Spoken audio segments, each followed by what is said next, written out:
Hello friends, this is Kumari Sunita. I have secured rank 269 this year. It all started 3 years back when I left my job at SAP. I'm a computer science engineer. I was working with SAP Labs. It's one of the topmost companies in software industry. So it was a very tough decision, but then UPSC has been a dream since I was very small. So it was a very tough decision to leave a job which was very comfortable. I was getting paid handsomely, I can say, and but then I was not very much satisfied. So I just thought that it's time I should go and I should pursue my dream. So I was in Bangalore. Then I decided to come to Delhi because I had heard that Delhi is one of the very good places to prepare. But then when I came to Delhi, I got to know the truth that it's not actually a solution for all your problems, that if you want to be a civil servant, you need to be in Delhi. So after coming here, as most of the students do, I had enrolled for a coaching. I went there for almost 2 months and I realized it was kind of a waste of time, because what this exam demands is not just your knowledge, it is testing you on many fronts, be it be mentally, psychologically, knowledge wise, or any arena. Like yesterday only when the prelims paper which came, it required a lot of patience not to freak out and go with a very calm mind with the options. So for me, what happened when I left my job, everybody was pressurizing me, when you are leaving such a job, please go and give one attempt, at least see how the exam works. Now that was one of the mistakes I can say I did, because being a general category candidate, I feel it is not a very wise decision to waste your attempts like this just to see how the exam is working out. So you need to be fully prepared before going and sitting in your exams, because it takes a mental toll. I gave the exam, I knew beforehand that I won't be able to clear, but because there was a pressure, I had to sit for the exam. And I was leaving such a good job, so I had to sit for the exam. And I didn't score well, so I couldn't clear those prelims. The next year, when I came here and I joined coaching, I did it for 2 months. I had typhoid. If you can see the living conditions in Rajinder, Nagar, they are not very up to the mark. So I had typhoid. I could not even do my optional classes properly. So for that also I could do only paper 2 for political science, the international relations part. Rest, whatever my preparation was, that was totally self-preparation, both for GS as well as political science, though I had guidance throughout. So what I can say with 100% confidence is that coachings are not at all a must for preparation of UPSC. If you have a strategy, if you are disciplined enough, you can easily crack this exam like I did. I was very disciplined. I had a routine. It used to start by 9:30 in the morning, and by 12:30, 1:30 in the night I used to sleep, but I was very much particular about following my routine. If I was leaving it at any point of time, I used to make up it the other day or by adding extra hours. So I will go stepwise, like how I did it for prelims and then for mains and then for interview, because the syllabus is such, like people say you need to study separately. No, the syllabus is totally integrated. You are supposed to study it in a framework. You are supposed to connect to the issues. Like I used to feel a lot for the issues. Whatever social issues are there, whatever things are happening around me, whenever I am reading a newspaper, I used to connect to the things. These things are happening. How is it going to impact people? How is it going to impact me if I am living in Delhi and an odd even scheme is implemented? Then how is it going to affect? Because these are the things which are going to give you those plus 1-2 marks in your mains. So for prelims, every day I used to do MCQs. As soon as I started preparing, after reading my newspapers, I always had 1 hour kept dedicatedly for MCQs, because I am very much scared of prelims. That's the part I am most scared of. So you need to identify like what are your strengths and what are your weaknesses. Like for me, I knew MCQs are the one I am afraid of, so I used to devote time dedicatedly to it. But for mains, I knew that I like writing answers, so I did not even join a complete full-time test series for mains. It was just one paper which I wrote for GS paper 1, 2 and 4. For GS paper 3, I did not write a single test series paper. I practiced it though in my home, but then yes, for any of the papers, you need to do a practice. Even if you are not going to coachings, you are supposed to write. Like I used to follow insightsonindia.com very religiously, I can say. I followed their prelims test series. That was my only source of preparation for prelims. One more point which I could identify from my own preparation was, I think the sources should be very limited. One should not go around the internet or different coachings or the marketplace in Rajinder, Nagar searching about all the notes. What are for the same topic, one is not supposed to read 3-4 books. I limited my sources. I never used to browse through the internet what is someone else suggesting or what a strategy worked for them, because it might happen a strategy is working for someone but not for me. When I could not clear my first 2 prelims, though for the first one I was pretty much sure because I gave it totally unprepared.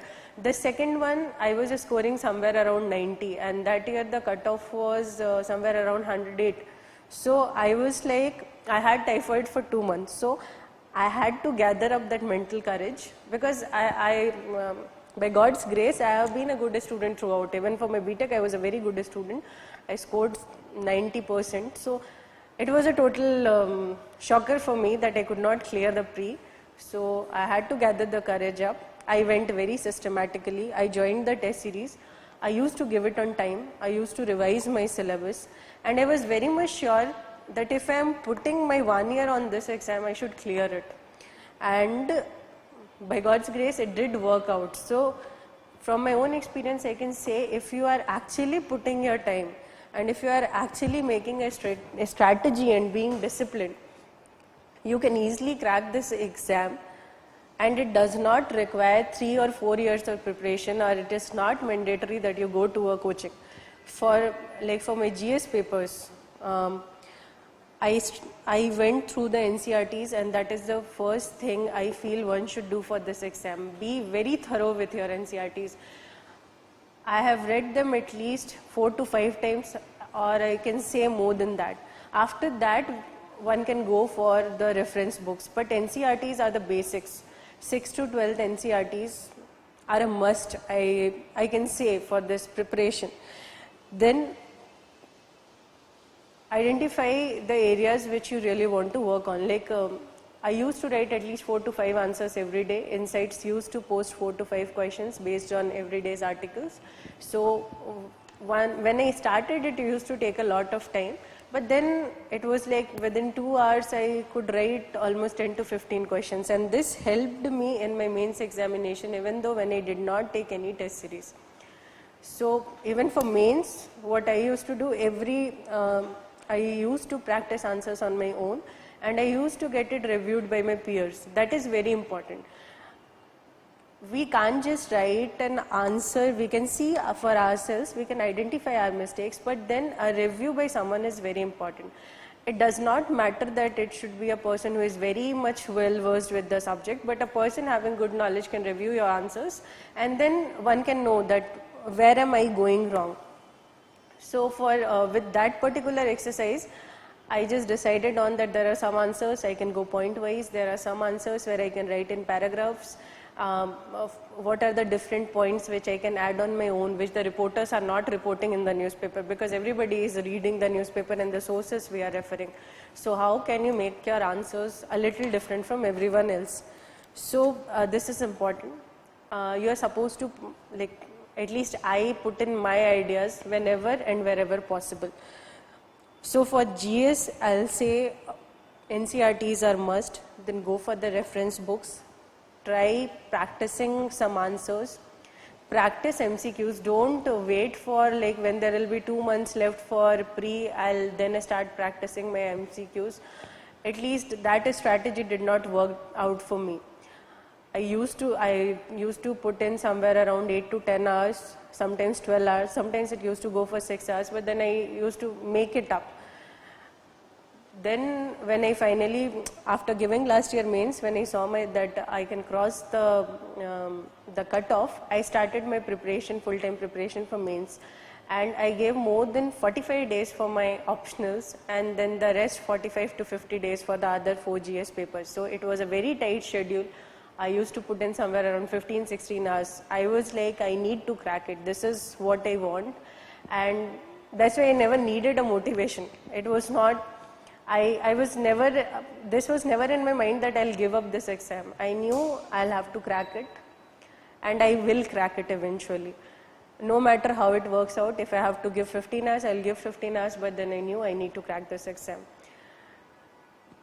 Now, for ethics, I scored 96 in ethics this year, and the general trend of marks have not been very good in ethics, the paper 4, GS paper 4. So what I did for ethics was, for the normal conceptual topics, I had a glance through lexicon. I revised it 1-2 times. I went through the definitions because one of the teachers advised me that you are supposed to give a definition, an introduction to all your answers in 30 to 40 words. Don't miss that, and use examples as much as possible. When I was giving my GS4 paper this time, just before the exams, after I gave my essay exam, I had this medicinal reaction, and I was admitted in hospital just before GS paper 1 and 2.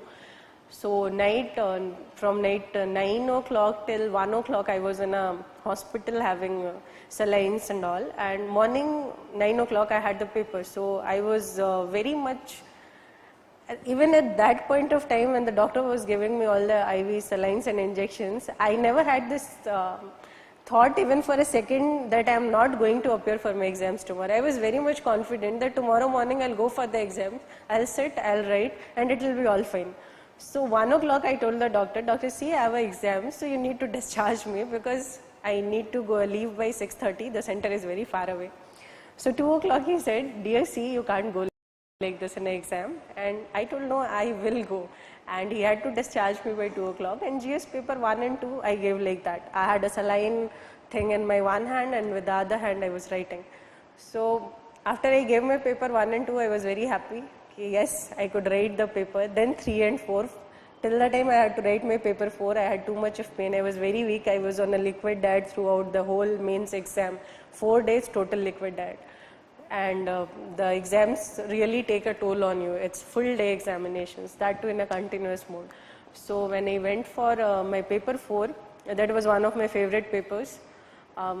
Paper 4, what I felt is it reflects your personality. It's not something which can be taught to you within 1 or 2 months. It's something which is there inside you. One is just supposed to use their common sense or how one feels about the situations.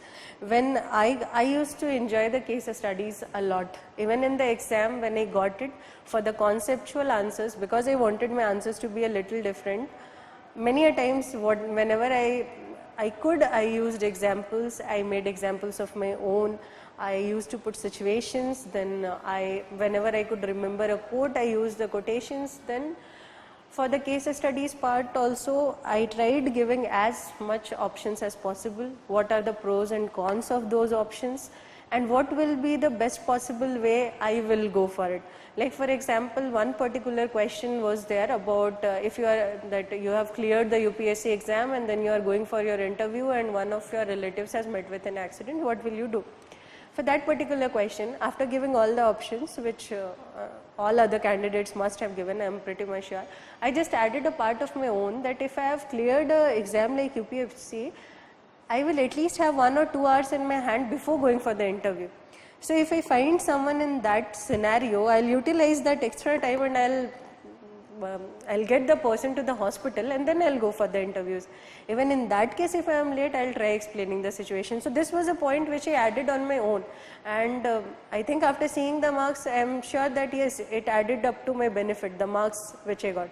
So point is, you can add ideas of your own. We can actually innovate and put some things which we think that this should happen, even if it is not there in the question. This is just for the case studies part I am talking about. All the answers, like I provided an introduction, I concluded the answer. I never had in mind that I'll write one of the best answers, but then I was very much sure that I need to complete the paper with a good understanding of how much ever questions I can write. So that was how I wrote my mains answer. For interview, I used to see Rajya Sabha TV big picture debates because that gives a very good idea and very diverse opinions on the same subject of various persons, and that too eminent personalities. And one can know how to counteract the questions. Like in real interview also, there are many questions on which the panel members counter question you. Like it happened for many questions with me, for vocational education, for MG Narega. So when one sees such debates, one knows how to handle these things, how to give a logical point without actually offending what the person is trying to ask. So Rajya Sabha TV debates I watched, I used to see different topics analysis in Rajya Sabha TV only, and then I gave 1-2 mocks. Even in mocks are of great help as compared to, as I was talking about, the taking a full-time coaching. What one can do is that one can go for test series. Like I went for prelims, I took only 1 test series. Again, that is one of the things I did. I was very much sure that I am not going to solve diverse papers. I solved only inside test series. I kept on revising them. I never went through that I'll go for vision also, I'll go for this also, I'll go that for that also. That didn't happen with me. So that was one of the things I stuck on since the beginning. I was very much sure that I'll not go for so many diverse solutions, diverse options, and it worked. So if you are not going through, if somebody is telling you that you have not read this book or you have not read that book, that really doesn't matter. It depends on how much are you actually grasping the topic. So that's it.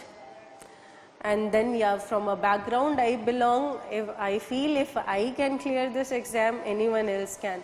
I totally had a financial savings of my own, and I tried sustaining myself for all these 3 years on my own. I was not dependent on anyone, and my parents were supportive, but I belong from Jharkhand, so there is a little problem with girls' education there, so I had to fight a lot to just let people give me the exams. And now presently, when after the exams I went there, the whole city is proud of me. So the thing is that no matter how adverse the circumstances are, if you are particularly sure that I want to do this thing, you go for it and things will work out to your advantage.